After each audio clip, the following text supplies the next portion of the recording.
Yes, we can, Chair, from Elsenbeck. Thank you so much. Thank you very much. Loud and clear, you. we can hear you, Chair.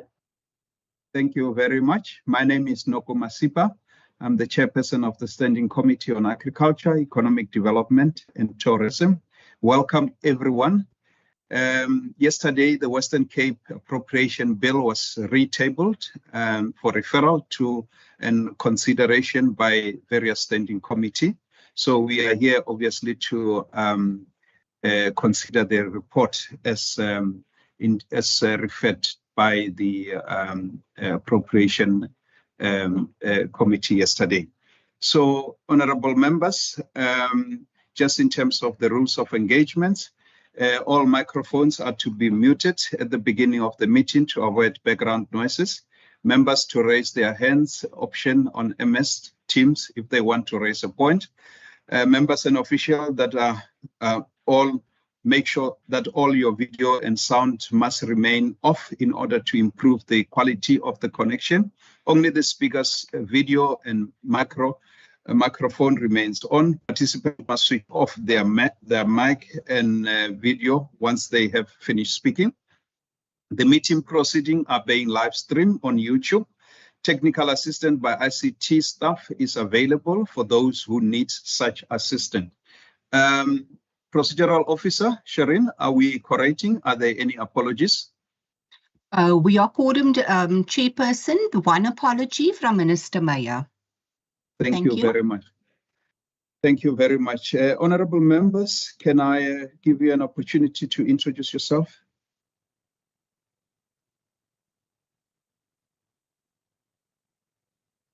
Good morning, Chair. Good morning, colleagues.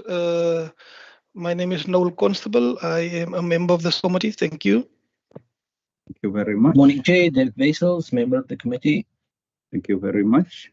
Morning, Chair. Dave Bryant, member of the committee. Morning, Chair. My name is Naomi Nkondlo, member of the committee. Thank you. Good morning, everyone. Member Franklin Bombo. Thank you, colleagues. In terms of the agenda, obviously, we are here to consider Vote 11, Agriculture in the schedule to the Western Cape Appropriation Bill. So with me from the department, with us from the department is Dr. Morales Sebopetsa, who is the head of the department, Ms. Linda Govender, Chief Financial Officer, Mr. Marnus Jacobs, Director, Financial Management, Mr. Clint Sterling. Good morning, Chairperson. Good morning, colleagues. Member Brandt here. I'm also a member of the committee. Thank you. Thank you, Member Brent. Welcome. Mr. Clint Sterling, Director, Supply Chain Management, CASIDRA. Dr. Keith Duplessis, Chief Executive Officer of CASIDRA. Mr. Freek van Zyl, Chief Financial Officer from CASIDRA as well. Mr. Carl Borain, an accountant from CASIDRA. And Mr. David Neft, Chief Program Officer from CASIDRA as well. So with that, I will hand over to the HOD from the Department of Agriculture to give us an opening remark and obviously present the report. Chair, thank you very much and for the opportunity. Quick one, just to say, there is no changes to the budget and equally to our APP, but I'm going to ask my CFO just to give quick highlights. It will be the same way that was presented on the 28th of March, 2025. Nothing has changed, and that is the same also for CASIDRA. Nothing has changed in terms of the APP and the corporate plan and the budget. So just the highlights, I'll ask my CFO just to take you through the quick highlights. Thank you very much, Chairperson. Thank you, HOD. CFO, you can proceed.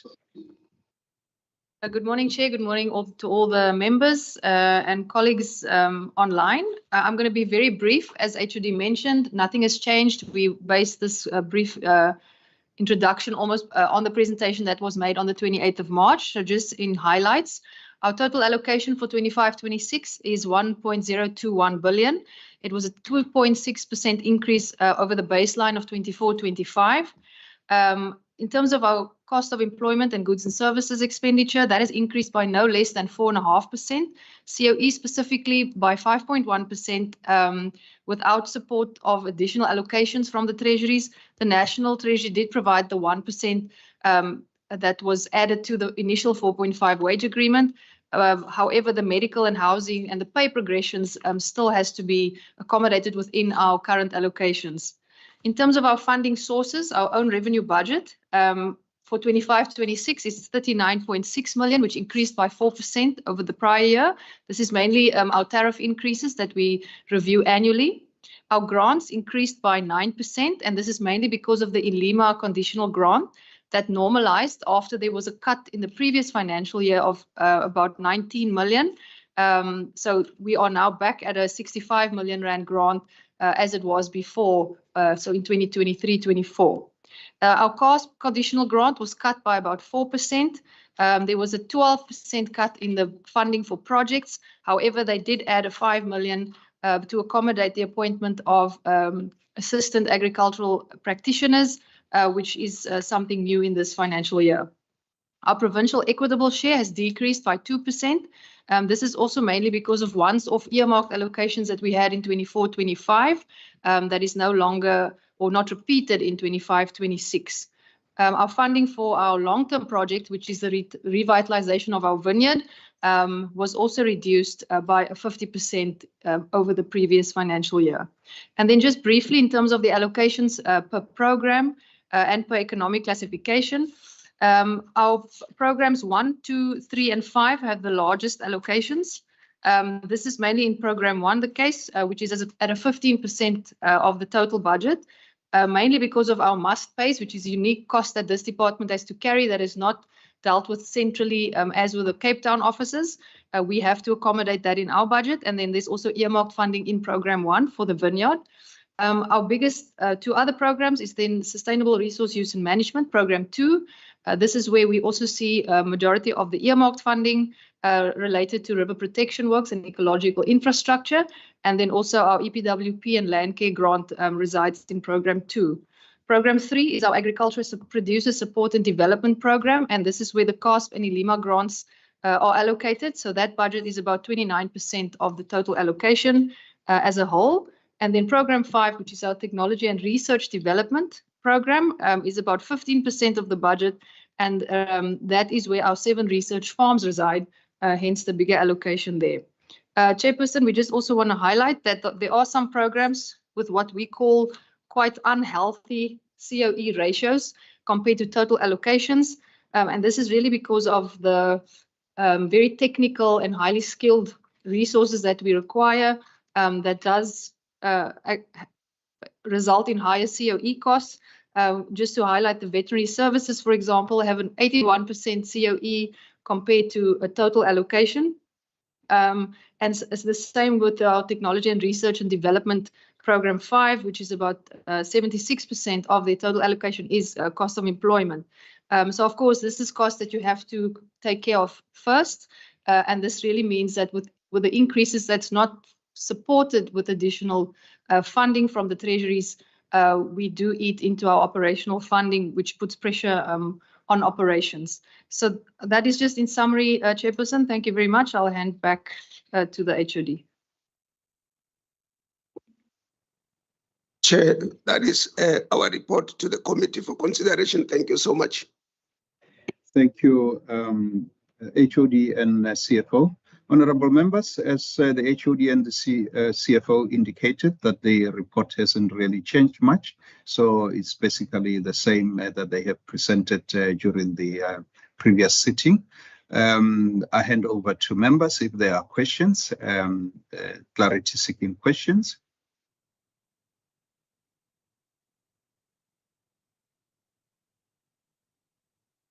I note the hand of Honorable Ngondlo.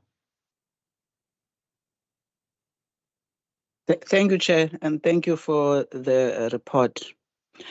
Maybe my first question to the HOD and the team is that I take note of what the department says, that there is no changes.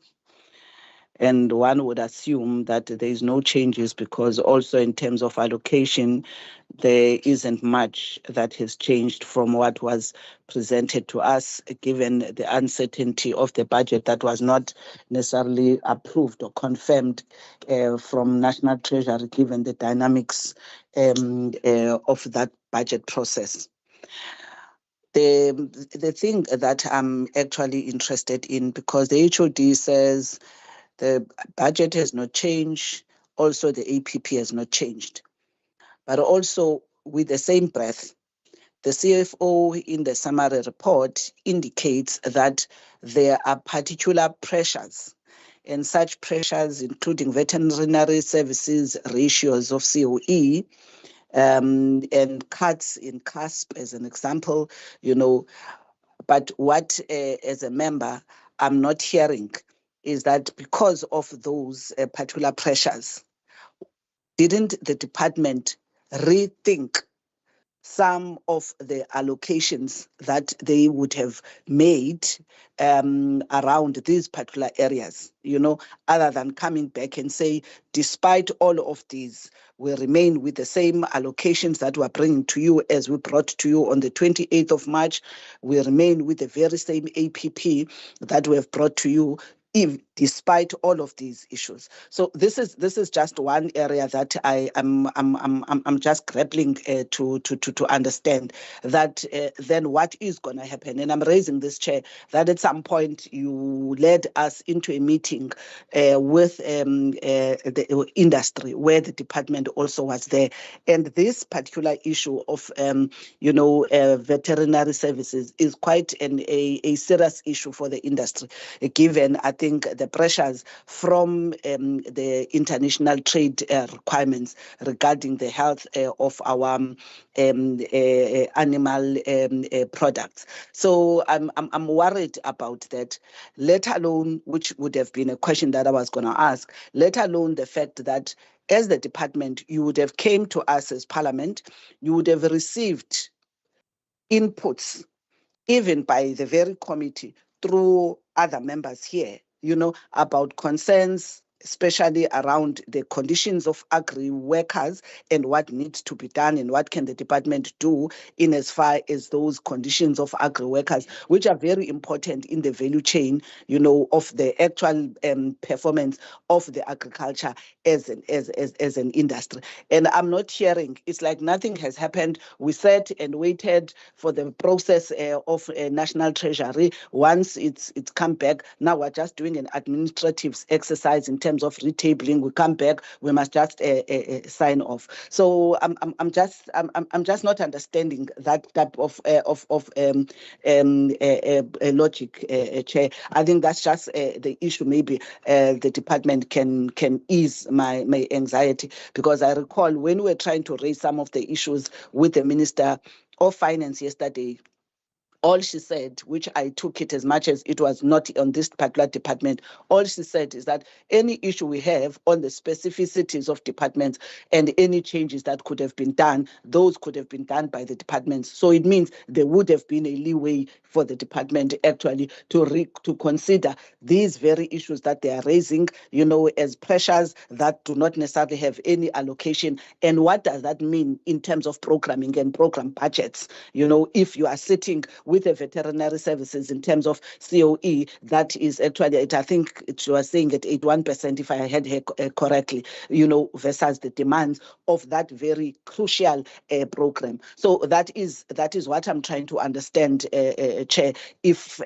colleagues could enlighten me. Thank you so much. Thank you, Honorable Ngondo. HOD, over to you. Chair, thank you very much. And I think we get the question, but I want to state that this is not a new situation with regards to the vets. Unfortunately, agriculture is not adequately funded, and that is the case. And if you look at all our programs, they are all in a similar situation with respect to to the budgets. But recently, we have refurbished the laboratory services. And I think it gives us an opportunity to earn some revenue, which would obviously going forward relieve some of the pressures that that the vet services is experiencing. The truth of the matter is that across the department, we are not adequately funded. And obviously what we do is to work with the private sector to ensure that we're able to meet the demands of the industry. And if you look at the partnerships arrangement that we have in the Western Cape, we probably are the only department in the province that has got more than 40 such partnership arrangements that enables us to do the work that we have to do. Because on a state line as a sector, and I think, Chair, you would also know this, that agriculture broadly is not adequately funded, and it's not only the case for the Western Cape. I think all provinces would obviously be subjected to the same reality, and I think that's why it becomes important to intentionally work with like-minded people in the private sector to ensure that we're able to deliver the services that we need to deliver to our citizens. I just want to leave it at that, Chair. Thank you, HOD. So I think one of the resolutions, honourable members, is that we are going to invite the department to share with us with regards to their veterinary bill, and I think that bill will probably guide some of the issues that are being raised, and I hope that will help. Honourable Ngondro, I see your hand. Chair, let me actually support what you are suggesting further in addition to it, because I don't want us to get into a long unwinded conversation with the department about what are the realities, when we have to answer this specific issue about this particular budget.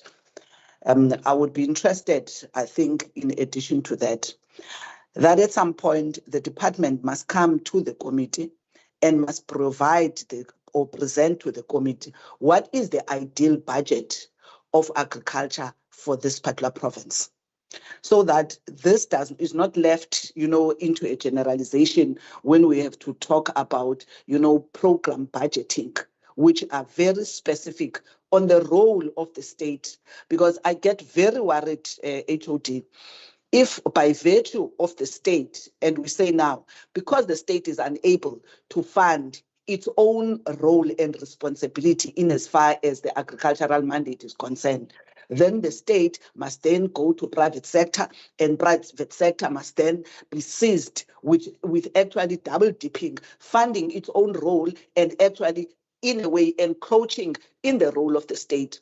And that dynamic is a very dangerous policy space if we were to talk about it from a public financing point of view. So I'm very concerned, and actually would support that. I would like, as a member, to understand that ideally for the mandate of this provincial agriculture, what would have been, a budget that would be sufficient for the responsibilities that we have, and what is that gap which is actually partly being funded by private sector because we do not necessarily have the money, whether through the national fiscals or any other means, so that at least that is not a gray area. We all know, because when we know, we are empowered as a committee, and we ask intelligent questions, because at least we know no one side has got information and the other doesn't. So I appreciate what the HOD is saying, because it is in our best interest, especially because agriculture, as we all says, is a very key sector and industry in our country, and also in the continent, so it would be very important for us, if needs be, do whatever that we can. And I'm not saying, especially in the current fiscal environment, we're gonna do any magic, but I think we would be able to raise the very thing of why this committee must sit and discuss budget is not only to just sit and receive what comes from the executive. It has a responsibility to put its own wisdom over what the executive is presenting so that we are able to deliver on the mandate of the state. So if we need to be able to mandate the minister, our minister, including the Minister of Finance, that actually please go and get us from National Treasury more funds for our agriculture, because our agriculture is very important to the economy. So I think, Chair, I wanted to add that part, that maybe I would need to get that conversation that says, actually, from this budget, our deficit, is this much in total, and then per program, this is what, if we said this is the ideal budget, this is what we have received, this is what we are currently funding through our own innovation as the province, with private sector contributing this particular aspect. So I would like to have that as a future conversation that helps us, all of us, to be on the same page of the funding of this mandate. Thank you, Chair. Thank you, honorable members. So I think from questions point of view, we are done. If I'm correct, I see no other hand. So procedural officer, just note those resolutions when we come to the resolution. So honorable members, we move into consideration and adoption of the draft committee report on vote 11. So in terms of rule 90, the minority view can also be noted in the report. So may I request the committee to express its view on this report, those in support? Can we leave, Chair? Yes, you're welcome to leave. Thank you. Thank you, sir. If you want to leave. Thanks. Thank you, and thank you very much. Do you? Okay, I see the hand of Honorable Bryant. Chair, I'm just expressing support as per your request. Okay, can I see hands in terms of expressing support of this report, the draft report? I see the hand of Honorable Bryant, the hand of Member Constable, the hand of Member Mbombo. There's all the hands. Going once, going twice. The hands not in support. Chair, sorry, Chair, I think Member Vessels might be having a problem with his control there. Just check with him quickly. Can you check with him on Sharon, please? I'll do so, Chairperson.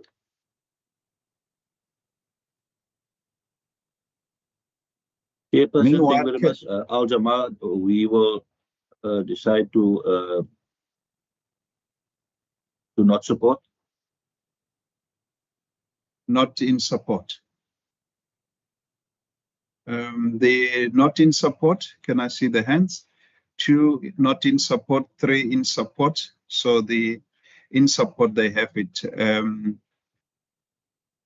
So in the event of the minority view, like I said, it is not competent for a committee to present a minority report, but any minority view must, at the request of the members constituting the minority, be reflected in the committee report. As such, the minority view shall be reflected. Honorable Ngonjo, is it a legacy hand? Yes, Chair, if you've recorded our minority view as the ANC not to support, it is a legacy hand. Okay, thank you. So it's Al Jama and ANC not in support. Shireen, are you ready to fly the report? To read into I am, report? Chairperson. I just I could not get hold of Member Vessels though, but the majority of the members have supported. Okay, we can fly the report.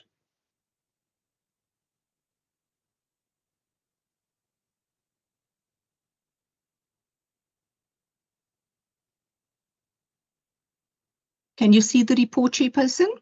I can see. Okay. Good. The report of the Standing Committee, apologies, I see. The report of the Standing Committee on Agriculture, Economic Development and Tourism on vote 11, Agriculture, in the schedule to the Western Cape Appropriation Bill B4 2025, dated 4 June 2025, reads as follows. The Standing Committee on Agriculture, Economic Development and Tourism, having considered the subject of Vote 11, Agriculture in the schedule to the Western Cape Appropriation Bill B4 2025, referred to it in accordance with Standing Rule 188, reports that it supports the vote. In accordance with the Standing Rule 90, the African National Congress and Al-Jama expressed their minority view to not support the report. I thank you. Maybe just express their view not to support the vote. I'm not sure, but I think you must just check the wording there. Thank you, honorable members. So we're done with the report. Can we go for resolutions? I think the one resolution that I've noted is the veterinary presentation before the committee. Maybe, that they can help us in terms of updating regarding the veterinary, bill that the minister has spoken about quite extensively in the last couple of months, that they are busy working on the veterinary bill. And I think secondly, as Honorable Ngondlo indicated, that I see the hand of Priek. Priek? I see your hand. We are muted. Thank you. We just want to apologize and ask also permission to leave the meeting. Yeah, I thought you left already, but thank you for your attendance. We did not want to be rude to you. Okay, okay. Thank you, Lord Chair, and all the best for the rest of the meeting. All the best, yeah, thank you. Thank you. Yeah, okay, so Honorable Ngondlo noted that we must maybe just get the department to brief us with regards to what is the adequate funding for the Department of Agriculture. That I think can be done. We can make that as one resolution. Are there any other resolutions that, Shireen, you have noted? No further resolutions have been noted, Chair. Are there so it's just the two of them. Any other resolutions, honorable members? Going once, going twice, no other resolution. Thank you very much, colleagues. We're done 3 minutes before 12:30.